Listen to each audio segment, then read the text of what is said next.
जोहार, नमस्कार, प्रणाम। जैसा कि आप जानते हैं, पिछले साल एक बहुत ही बड़ा मुद्दा गरमाया हुआ था ईडी में झारखंड की छापेमारी की। उस छापेमारी में ईडी के रडार में एक जाने माने आईएएस पूजा सिंघल जो थी वो रडार पे आई थी, और शायद वही रडार पे नहीं आई थी।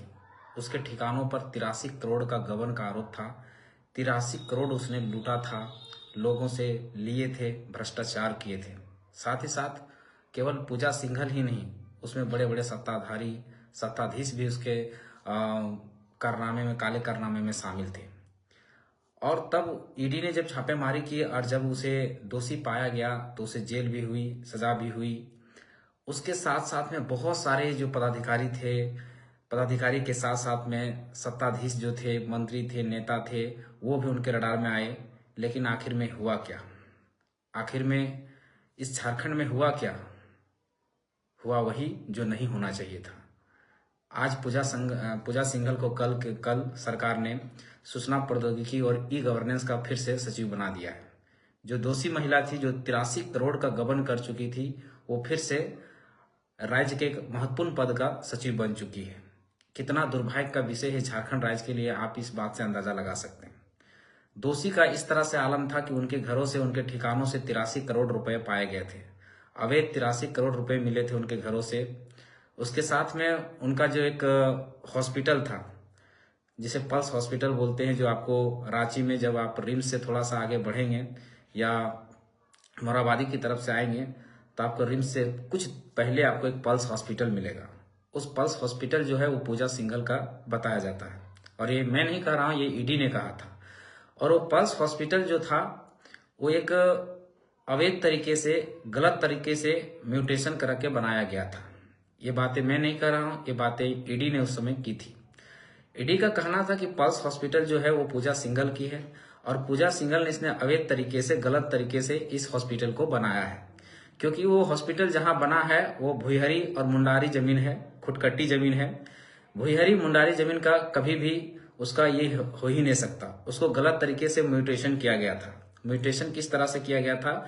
उस समय के जो अंचल अधिकारी थे, अंचल अधिकारी को पूजा सिंघल का फोन जाता है। पूजा सिंघल उस समय एक बड़े पद पर थी, एक सचिव के पद पर थी।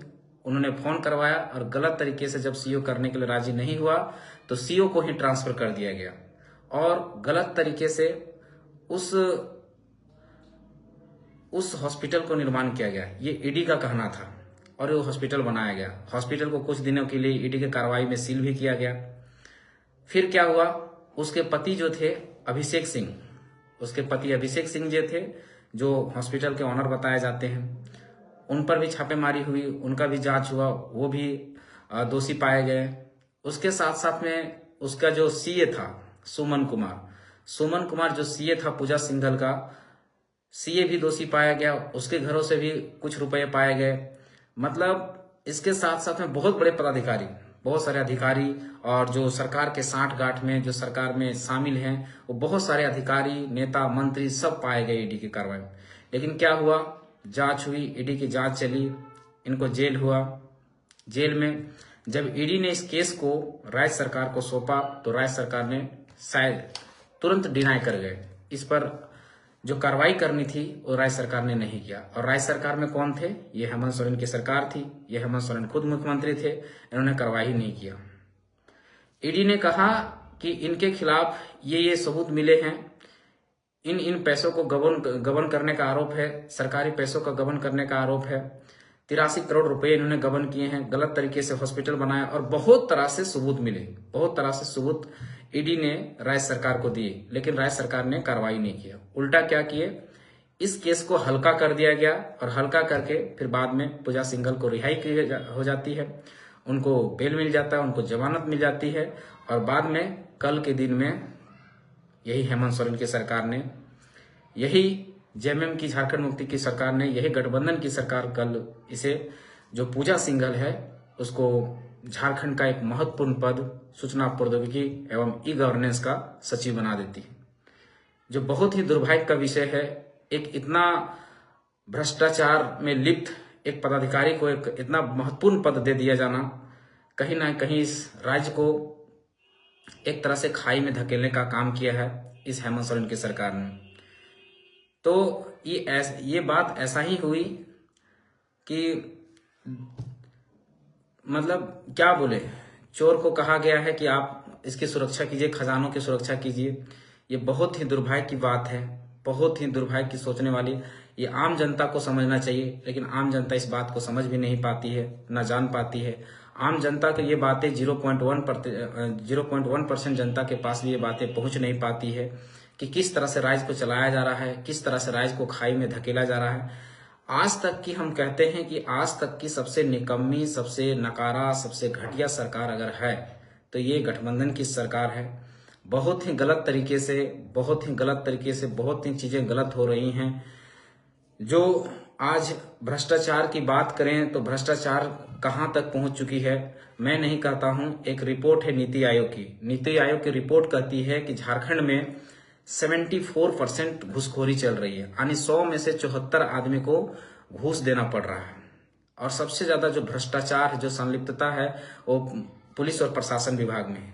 उसमें केवल अकेले 33% घूसखोरी चल रही है और बाकी सब विभागों को मिलाकर 67%। तो आप समझ सकते हैं कि किस तरह के, और कहीं ना कहीं जो पूजा सिंघल को जो पद दिया गया है एक बहुत बड़ा पद है। और मैं ये दावे के साथ कह सकता हूं, समय के साथ साथ देखिएगा, आप लोग को सुनाई देगा, आपको सुनने को मिलेगा कि किस तरह से यहां भी हेरफेर होगा। ये बातें आज मैं कह रहा हूं, आप चाहे तो इस वीडियो को आप सेव करके रख सकते हैं, लेकिन आने वाले में से भी देखिएगा कि ये जो झारखंड राज्य है, जो इस सिस्टम 2.0 चल रहा है जेएमएम की सरकार की, 2.0 सबसे भ्रष्ट होने वाली सरकार है। और इस भ्रष्ट में सभी कोई शामिल होंगे, ऊपर से नीचे तक पूरा सिस्टम जो है चरमराई हुई है। आज इतना लेवल तक भ्रष्टाचार चल जा चुका है कि अगर कोई ब्लॉक में एक वृद्धा पेंशन या विधवा पेंशन के लिए भी जाती है तो उसके लिए भी 500 रुपए देने पड़ते हैं। सोच सकते हैं कि क्या लेवल हो चुका है झारखंड के व्यवस्था का, झारखंड के सिस्टम का। तो इस सिस्टम को कैसे बदला जाए, कैसे बदलेगा, ये आप और हम मिलकर सोचना पड़ेगा। ये गवर्नमेंट जो है ये बहुत ही निकम्मी और बहुत ही घटिया है, ये मैं इतना ही कह सकता हूं। क्योंकि मैं तो बहुत सारी चीजें हैं जो मैं जानता हूं, पर मैं कर भी क्या सकता हूं। मैं आप लोग को केवल बता सकता हूं, आप लोग को जागरूक कर सकता हूं। आप लोग जागिए, समझिए, जानिए। और एक समय होता है, गुड गवर्नेंस का चुनाव नहीं करते हैं तब तक ये चीजें नहीं बदलेंगी। इस बार हम लोग ने फिर से चूक किए हैं, फिर पिछली बार की जो गलतियां थी इस बार फिर से हम लोगों ने दोहराया। मैं थोड़ा सा जिक्र कर लूंगा परीक्षाओं की। जितनी भी नियुक्तियां दी, कल हेमंत सोरेन की सरकार ने नियुक्तियां दी। हर बार जितनी भी नियुक्तियां ये सरकार देती है, हमेशा ढिंढोरा पिटती है कि हम यहाँ के लोगों को नियुक्ति दे रहे हैं, यहाँ की नियुक्ति को बांट रहे हैं। पर आप जब उठा के डाटा को देखेंगे, आप आकलन को देखेंगे, तो आपको समझ में आ जाएगी कि कितना गलत तरीके से ये नियुक्तियां हो रही हैं।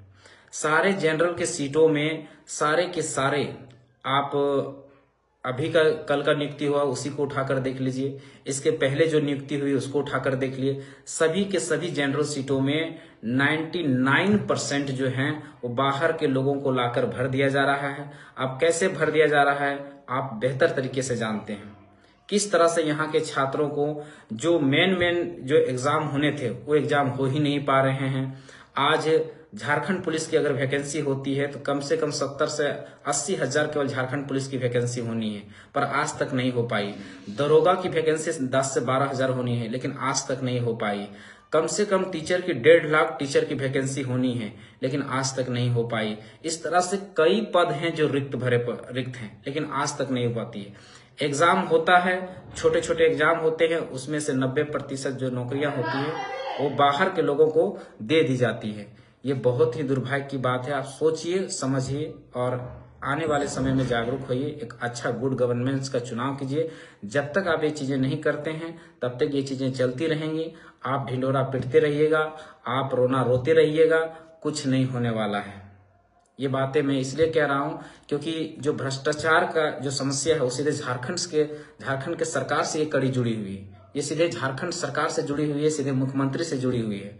बड़े बड़े मंत्री, बड़े बड़े पदाधिकारी, बड़े बड़े विधायक, मंत्री, सांसद सब इस भ्रष्टाचार में संलिप्त हैं।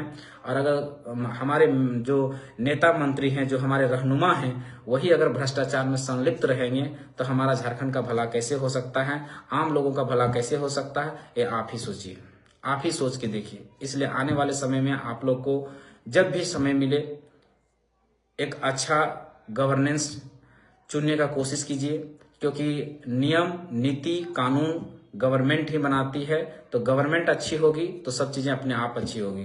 धन्यवाद। जोहार।